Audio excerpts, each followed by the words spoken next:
Welcome to Sand Shark Snapshot, bringing you the latest news on the USCB Sand Sharks. Hello and welcome to another episode of Sand Shark Snapshot.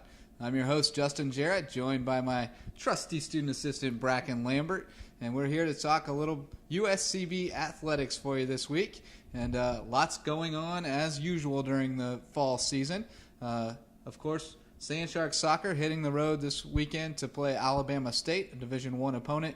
Not quite the outcome we were looking for, but we'll talk a little bit about that as the show goes on, as well as take a look at the opener of Sun Conference play next weekend.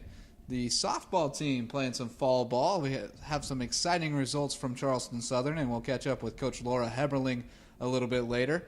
And then the women's golf team we talked about last week, and the men's golf team getting their season started. Great start there. They're going to play again next week. And then the women's cross-country team with a great result out at Columbia International over the weekend, with Melissa Carter winning the individual title and the Sand Sharks finishing second. We'll talk to Miss Carter a little bit later on in the show as well. But Brackin, I know your passion during the fall is the Sand Shark soccer team, and we won't dwell too long on the results from this weekend at Alabama State, but a 7-1 loss to the Hornets, a Division I program. No shame in losing to a D1 program, but I think you talked to some of the players, and they were a little disappointed with the effort, and maybe that's a good thing, a little chip on their shoulder going into next weekend for Sun Conference play. Yeah, that's right, JJ. We talked to a couple of players over the weekend, especially yesterday after the game, and it's a learning experience. Playing a Division I school, I believe for the first time, they chalked it up to that they just came out a little soft, didn't come out playing hard, and it just comes with experience. Playing a school of whether, a D1 school is intimidating. So it's just going to be interesting to see how they take this loss, whether they dwell on it or if they come out and ready to play and get ready for Sun Conference play starting this weekend. So it's going to be a tough matchup no matter what, because Embry-Riddle, Northwood, and St. Thomas all national powers. So we got a tough road ahead of us, but I think the Sand Sharks are ready. I think one good thing that we've seen from this team, not just this year but in the past years as well, is they've responded to disappointment very well. When they've lost a game they felt they should have won, or when they've lost worse than they thought they should have, or something like that, they've always responded well to that. They've come out with a little bit of a chip on their shoulder, so hopefully that will turn into good things Friday night at Florida Memorial, and then maybe that will carry over into Sunday at St. Thomas, which Florida Memorial is probably a must-win for the playoff hopes. St. Thomas is one of those that you'd like to steal. That's a top 25 caliber team, and will be a very tough match, but hopefully we can sneak into Miami and get home with a couple of victories. Would be very nice. The Florida Victory Tour. Let's see if we can continue it from last year. So yes, episode 2 of the Florida Victory Tour. That would be fantastic. Well, in the spring, you always shift your focus to Sand Shark softball as your favorite sport of choice, and we'll be talking with Coach Laura Heberling here in just a little bit about how the team did. Were you able to talk to any of the players? Split a doubleheader with Division I Charleston Southern in a scrimmage up in Charleston. 4-3 win in Game 1, 5-0 loss in Game 2. Did you get a chance to catch up with anybody and talk about the results? I didn't get to talk to any of the players this weekend, but we did, like we said, talk to Coach Heberling. She said the team played very well. The chemistry is great, and it's a completely new squad. Same faces, just new program. We said goodbye to a couple key members during the off season, but it seems like the team has a much better chemistry than they have for the last 2 years. The aspect of the game is going to be different for them. They're not going to rely so much on the home run ball. From what I can tell, they're going to rely more on the station to station, get them on, get them over, get them in. So it's going to be an exciting season of Sand Shark softball coming up here in the spring. So looking forward to seeing what they do this Friday with a fall scrimmage against St. John's River Community College on Friday afternoon. You can get a little sneak peek at what we will see in what should be an exciting spring. We'll see them 4 o'clock and 6 o'clock at Richard Gray Sports Complex, the home field out in Hardyville, against a 2-year school from Florida that should have some quality players. So get a good chance to see what this team's made of. And I know Coach Heberling is still evaluating her team very much, so she'll have unlimited subs in the scrimmage, and you'll get to see everybody play in some different places and do some different things. So it'll be very exciting to kind of take a look at that team and see what they're going to look like this spring. That's right. Well, we'll be back in just a moment on Sand Shark Snapshot. We'll have Coach Laura Heberling joining us to talk a little bit more about last week's scrimmages and look ahead to Friday's games against St. John's River Community College. At the University of South Carolina, Beaufort, we offer small classes, individual attention, and an affordable education in an atmosphere that fosters diversity and achievement. We are students. We field 9 Sand Shark sports teams that compete in the Sun Conference. We are athletes. We are one university with 2 campuses serving the coastal areas of South Carolina and Georgia. We are the Low Country. We are the fastest growing 4-year school in the University of South Carolina system. We are USCB. Welcome back to Sand Shark Snapshot. As promised, I'm joined now by Coach Laura Heberling, the new head coach of the women's softball team here at USCB. Coach H, we talked a little bit about it in the intro with Brackin, but the team with the first fall scrimmage this past week at Charleston Southern split with the D1 program, so that's a positive. Mm-hmm. What did you take away from this weekend's games? We had a lot of hard work this weekend. We've been practicing for the past 3 weeks. We have 4 new freshmen, getting them on board and understanding, what we are about, hustle, winning mentality, and just getting that into them. And when we got out there, I wasn't sure what to expect. And from inning 1 of the first game, I saw so much enthusiasm, so much hard work, just so much teamwork. And we did well in the first game. We won 4-3. Our pitchers did well. Catchers got back into the swing of things, doing well. Our infield played some great D. We must have made tons of plays, tons of pop flies, great plays in the hole. Up to bat, our slappers took care of business. Our hitters, getting adjusted to seeing live pitching truly for the first time. So, in the second game, getting some girls in and getting to see some time and work together. But it was overall a really good weekend. So. It's always nice when you can have one of those measuring stick things where you play a D1 program to see how you measure up and you feel good coming out of it, because sometimes you take your lumps in those situations, but to come out with a split has to feel really good about where you are going into the spring. Yeah. And I know folks are looking forward to an opportunity to get a little sneak peek at the Sand Sharks this week. Yeah. Friday afternoon, 4 and 6 against St. John's River out at Richard Gray.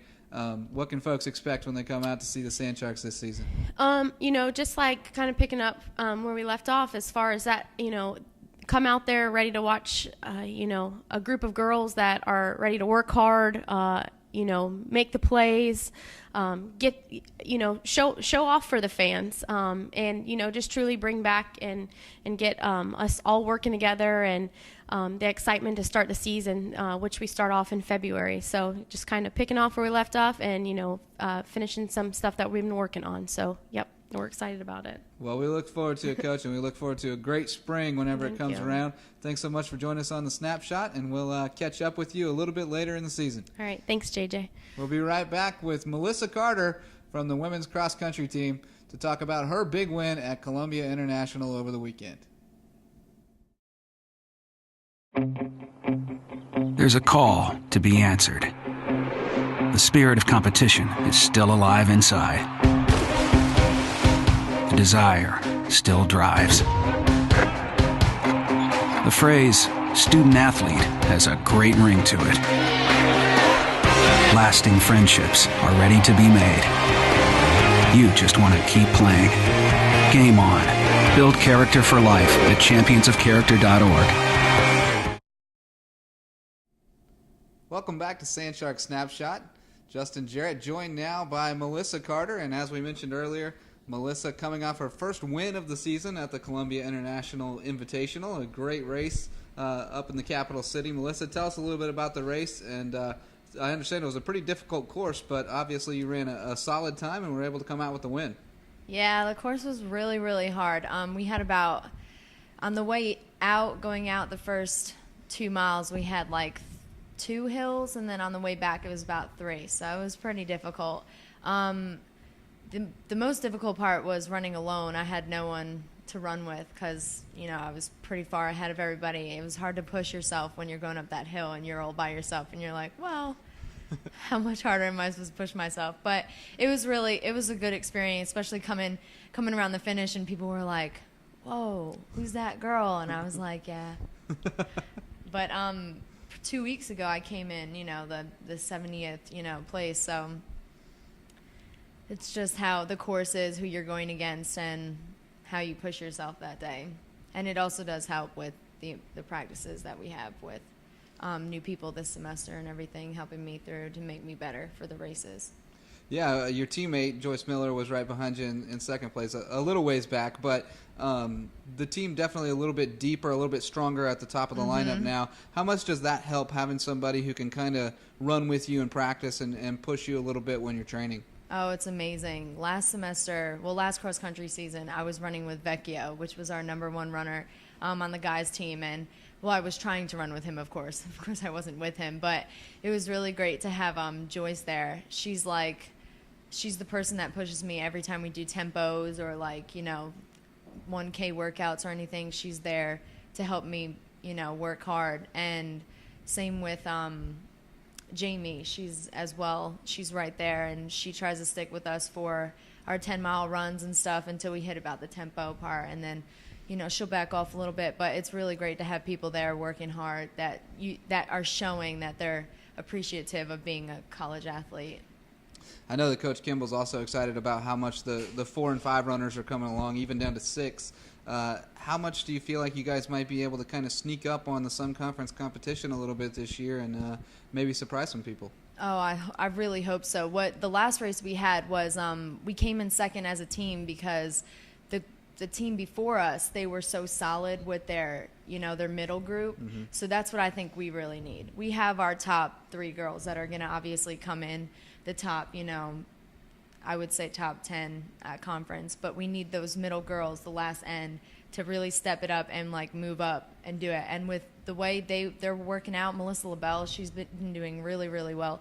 If she comes up and she kind of places a little bit ahead, Sarah and Malia, all of them just follow behind her, I really think we could do it. It should be no problem at all. The practices we do 10 miles and we only run a 3-mile race. So I think that helps a lot. And mentally they have to be ready, and physically I think we're there, but the mental part is a big part of running. So hopefully they can do it and we can do it. I think we will.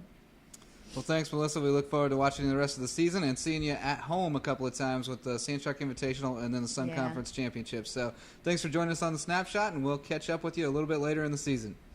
Be right back with more on Sand Shark Snapshot. We're almost done with this episode of Sand Shark Snapshot, and you know what that means. It's time to hand out the Performers of the Week. And as usual, I'll give Brackin the honors and let him announce our first Performer of the Week. Brackin, who do you have? This week I've got Pascal Roca from the women's soccer team. Pascal scored the only goal against Alabama State, and then this past week against Erskine, she scored her first goal of the year. So she's starting to get back in the swing of things, starting to pick it up a little bit, and she was one of our key contributors last year. So it's good to see her pick it up already now this year. So Pascal, congratulations. Mine goes out to you this week. Yeah, a goal and an assist against Erskine, and then, like Brackin said, the only goal against Alabama State. So Pascal getting back into the attack mode, which is very nice. We need all the attackers we can get going into conference play. Well, mine is kind of an obvious choice, and you just heard from her. Melissa Carter from the women's cross-country team, the Performer of the Week. She ran a time of 20:25 at the Columbia International Invitational to win the race.